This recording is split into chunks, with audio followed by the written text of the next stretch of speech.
Welcome back to Scaring YouTube channel, where the terrifying meets the unknown. Halloween is here, and with it comes tales that send shivers down the spine, stories whispered across generations. Tonight, I'll share a haunting Halloween legend from a small American town, a place forever marked by something dark and sinister. This is the story of Sable Hill and the cursed Sycamore House. Prepare yourself. You may find yourself double-checking your own door locks after this.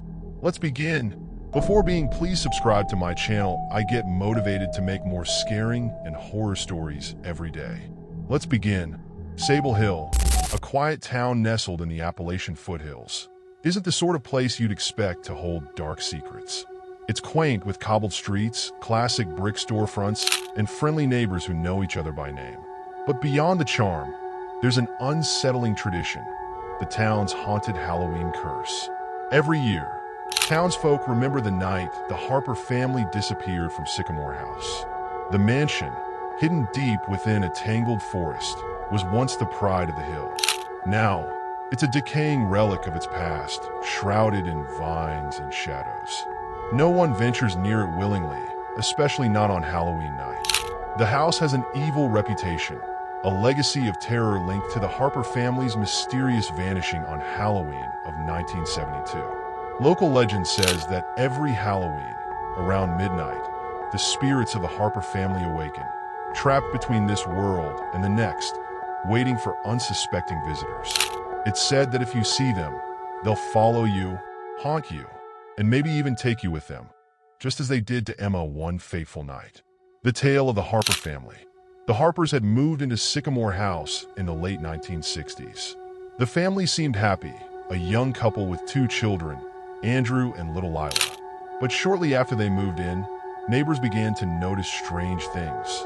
People swore they heard voices whispering from the house late at night.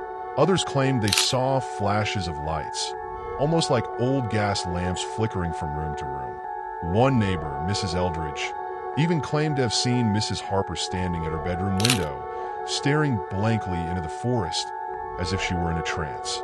Then, there was the incident with the town's children. Local kids, dared by their friends, started sneaking out to play near the mansion's gate. They'd run up, throw a pebble at the front door, and dash away laughing, though no one ever got close enough to go inside. Until one Halloween, little Billy Hodges went missing while on a dare. His friends claimed they saw him reach the porch and vanish as though the house had swallowed him whole. Billy was found hours later, trembling and crying by the edge of the forest, unable to speak for days. Billy's parents were told he had just wandered off, but Billy knew better. When he finally spoke, he whispered about a tall figure watching him from inside the house, a shadow darker than the night, with eyes that gleamed like embers. Billy's story frightened the town, but it was nothing compared to what was to come. On Halloween night, 1972, a fierce storm swept through Sable Hill. The Harpers were last seen huddling inside their mansion as lightning split the sky. Witnesses say they heard blood-curdling screams echoing from the house, followed by a sudden silence. When the townspeople checked the house the next morning, they found it empty. The Harpers had disappeared, leaving everything behind. Their belongings, clothes, even a half-eaten dinner on the table. No trace of them was ever found. The mansion became known as the Sycamore House, a place shunned by locals, left to rot and be reclaimed by nature. But the legend of the Harper family endured. Fast forward to the present. Halloween dare gone wrong. Our story picks up nearly 50 years later, with a group of high school seniors eager for a thrill. Jake, Sarah, Tom, and Emma had grown up hearing the legend of the Harpers, but they were skeptical, laughing off the stories as old wives' tales. Determined to make this Halloween unforgettable, Jake suggested they explore Sycamore House. After all, what better way to end high school than by braving the town's creepiest landmark? They gathered flashlights, wore warm jackets, and set out into the night. The walk through the forest was eerily quiet. As they drew closer, they felt an unnatural chill in the air, and the sounds of crickets and owls seemed to die out, replaced by an oppressive silence. When they reached the house, it loomed over them, almost as if it were breathing. The first signs of horror. Inside, The house was suffused with the scent of decay. Each step stirred up dust and strange noises.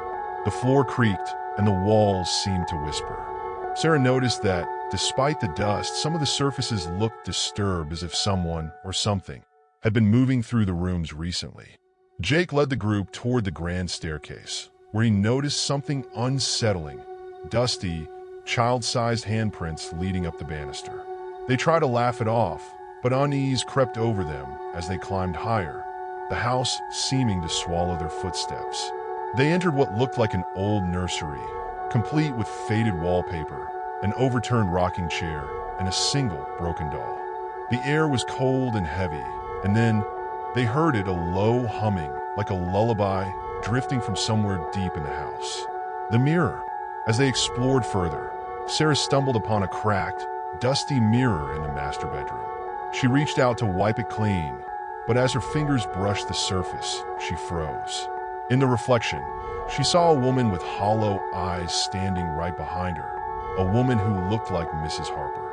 Sarah screamed, but when she spun around, the figure was gone. The others laughed nervously, dismissing it as a trick of the light, but Sarah insisted that she had seen something. They decided to keep moving, though each of them was beginning to feel an inescapable fear clawing at their hearts. The basement. In the dining room, Tom discovered a narrow staircase leading down to the basement. Against their better judgment, they descended, their flashlights barely piercing the pitch-black darkness.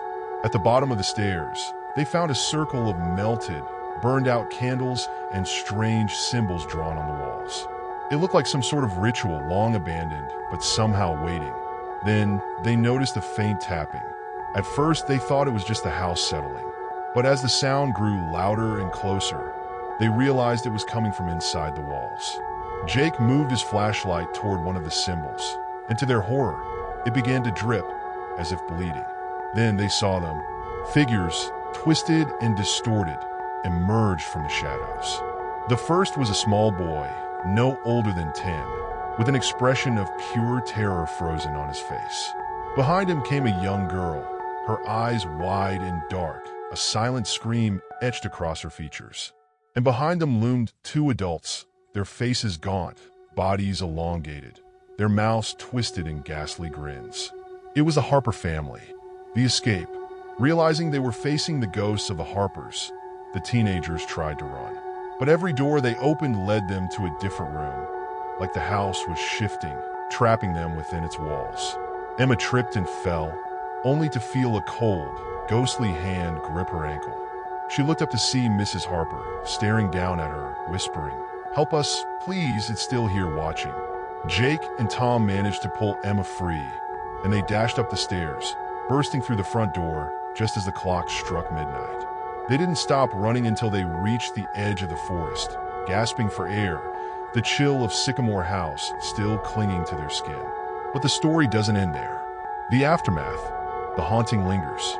In the weeks that followed, each of them felt the haunting linger. Jake would see a shadowy figure outside his window at night. Sarah couldn't look into a mirror without feeling that someone was standing behind her, just out of view. Emma heard footsteps trailing her whenever she was alone, and Tom swore he saw the little Harper boy on the street corners, staring at him, unblinking.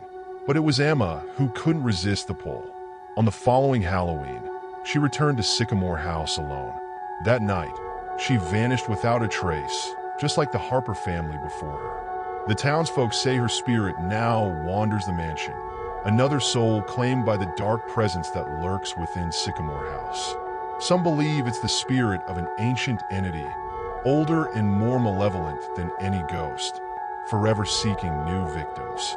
And every Halloween, it waits, its whisper drifting through the woods, daring the brave or the foolish to enter. Thank you for joining me for this haunting tale of Sable Hill and the cursed Sycamore House.